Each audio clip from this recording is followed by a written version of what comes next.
আসসালামু আলাইকুম everyone, welcome to Sumais kitchen. আশা করছি আপনারা সবাই অনেক ভালো আছেন। আজকে আমি আপনাদেরকে খুবই মজাদার একটা আইসক্রিমের রেসিপি দেখাবো। কাঁচা আমের সাথে অল্প কিছু ইনগ্রেডিয়েন্ট মিক্স করে খুবই মজাদার একটা আইসক্রিম বানাবো আজকে। এই প্রচণ্ড গরমে এমন একটা আইসক্রিম কিন্তু আপনার ইনস্ট্যান্ট প্রশান্তির কারণ হতে পারে। হোপফুলি আমার আজকের রেসিপি আপনাদের ভালো লাগবে। প্রথমে আমি এখানে 5টি মিডিয়াম সাইজের কাঁচা আম নিয়ে নিয়েছি। আমগুলোকে খোসা সহই আমি খুব ভালো করে ধুয়ে পরিষ্কার করে নিয়েছি। এবার প্রথমে আমগুলোকে সেদ্ধ করে নিতে হবে। সেদ্ধ করার জন্য প্যানে আমি একটু বেশি করে পানি দিয়ে নিয়েছি, আর এরপরে আমগুলো দিয়ে দিচ্ছি। আম দিয়ে দেওয়ার পর মিডিয়াম টু হাই ফ্লেমে রেখে বলক আসা পর্যন্ত জাল করে নিতে হবে। দেখতেই পাচ্ছেন বলক চলে এসেছে। এবার আমগুলোকে আমি উল্টে দিচ্ছি। উল্টে দিয়ে খুব ভালোভাবে সেদ্ধ না হয়ে যাওয়া পর্যন্ত আবারও জাল করে নিব। আর আপনারা আমটা ওঠানোর সময় অবশ্যই চেক করে উঠাবেন এটা ভালো করে সেদ্ধ হয়েছে কিনা। এই অবস্থায় কিন্তু আমার আমগুলো সেদ্ধ করা হয়ে গেছে। এবার আমি চুলা বন্ধ করে এগুলোকে উঠিয়ে নিব। আমগুলো কিছুটা ঠান্ডা হয়ে যাওয়ার পর আমি উপর থেকে খোসাটা ছাড়িয়ে নিব। আমগুলো যদি পারফেক্টলি সেদ্ধ হয় তাহলে কিন্তু উপর থেকে খোসাটা খুব ইজিলি এইভাবে ছাড়িয়ে নেওয়া যাবে। আমি সেম ওয়েতে সবগুলো আমের খোসা ছাড়িয়ে নিব। খোসা ছাড়িয়ে নেওয়ার পর একটা চামচের সাহায্যে আটি থেকে আমি আমগুলোকে এভাবে আলাদা করে নিব। এই প্রসেসটা কিন্তু খুবই ইজি। চামচ দিয়ে জাস্ট এভাবে টেনে নিলেই কিন্তু খুব সহজে এটা আলাদা হয়ে যাচ্ছে। এভাবে করে কিন্তু আটিটা একদম খালি করে পুরোটা আম নিয়ে নেওয়া যায়। সবগুলো আম একই প্রসেসে আমি এভাবে ছাড়িয়ে নিয়েছি। এবার বাকি প্রসেসটা সেরে নিতে হবে।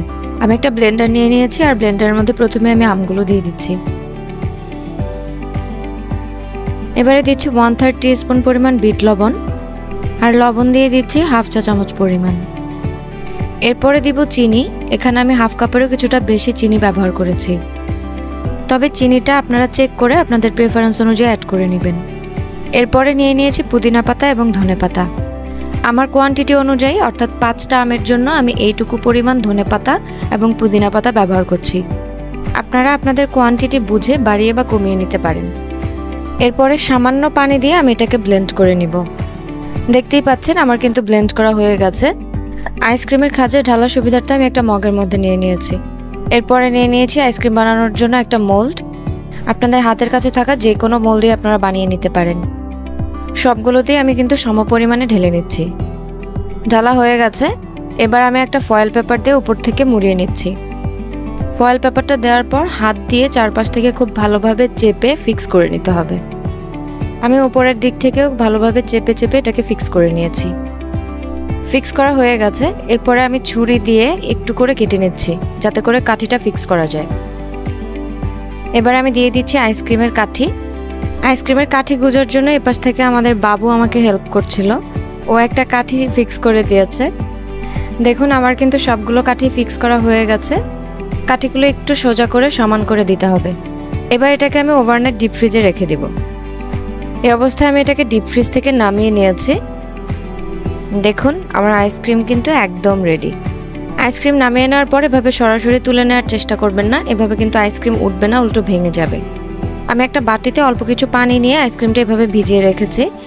খুব বেশি সময় না, 4 থেকে 5 মিনিট পর্যন্ত এভাবে ভিজিয়ে রাখার পরে কিন্তু আইসক্রিমটা খুব ইজিলি এভাবে চলে আসবে। এই আইসক্রিমটা খেতে কিন্তু খুবই ক্রিমি টেক্সচারের। এটা আপনাকে একদমই আইসি ফিল দিবে না। আইসক্রিমটা দেখতে কতটা ইউনিক আর সুন্দর লাগছে।